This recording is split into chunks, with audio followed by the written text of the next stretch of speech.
Bonjour à tous, je voudrais vous parler aujourd'hui de mon dernier livre qui s'appelle Teilhard de Chardin, toujours d'actualité. Alors le voici. Teilhard de Chardin, c'est un scientifique, hein, qui a vécu dans la première moitié du XXe siècle et qui a beaucoup travaillé en Chine pour étudier la géologie et la paléontologie dans ce pays. On le voit ici en train de casser des cailloux avec un marteau. Alors donc c'est un scientifique qui a compté pendant cette première moitié du XXe siècle. Il a découvert un des premiers hommes fossiles en Chine. Et puis, il a compté aussi parce qu'il a apporté des idées assez nouvelles dans le domaine de l'évolution.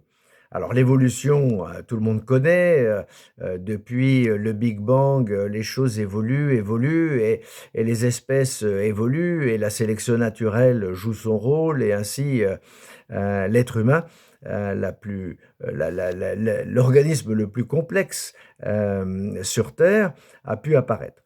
Alors, Teilhard de Chardin dit ben, le hasard pur, comme Darwin le pensait, que des petites mutations sont sélectionnées par la nature et ainsi les choses évoluent jusqu'à la complexité de l'être humain.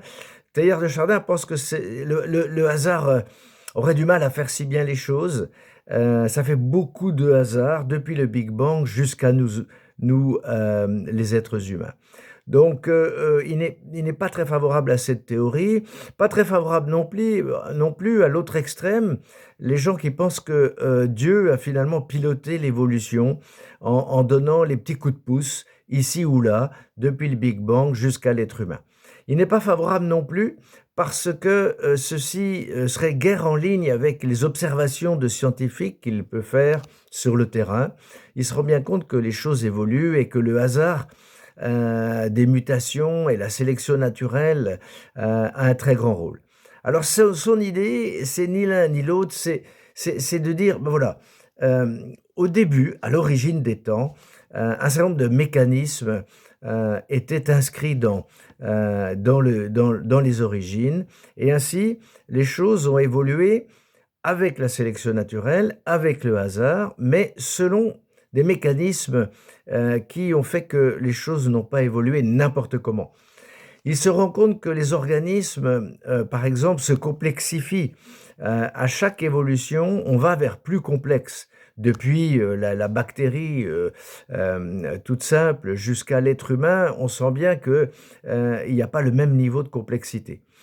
Et puis, il propose également qu'une deuxième sorte d'évolution se passe, c'est qu'au fur et à mesure que cette complexité évolue, eh bien, la conscience prend de plus en plus d'importance et de plus en plus intense chez les organismes qui la portent.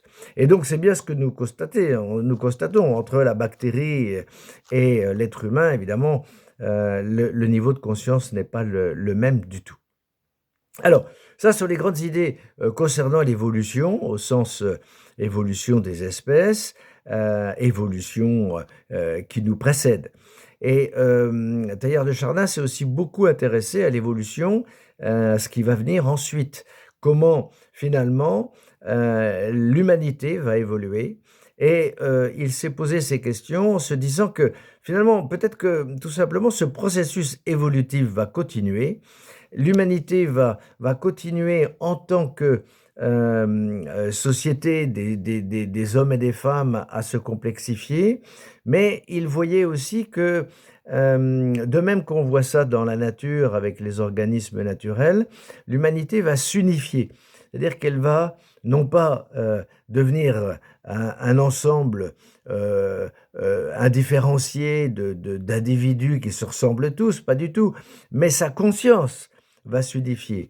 Et donc, il a proposé cette idée de noosphère pour donner l'idée que si les consciences s'unifient, eh bien, une sorte d'intelligence collective se met en place au-dessus de la planète, au-dessus de la biosphère, au-dessus de l'infosphère.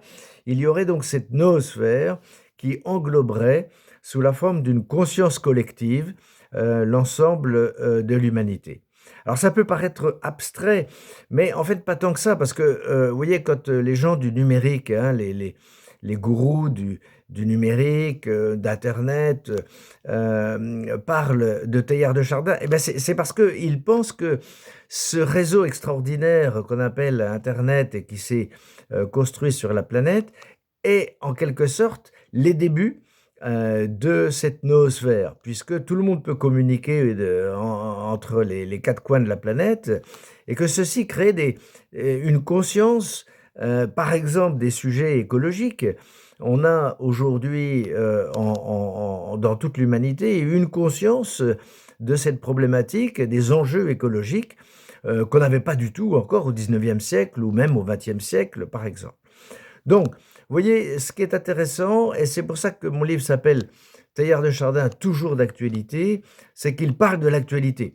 Alors, on parle d'écologie, on parle de numérique, on parle de transhumanisme, on parle de mondialisation, on parle de féminisme, de non-discrimination, parce que la pensée de Teilhard de Chardin est très très riche et nous donne des pistes pour réfléchir, pour éclairer ces sujets d'actualité.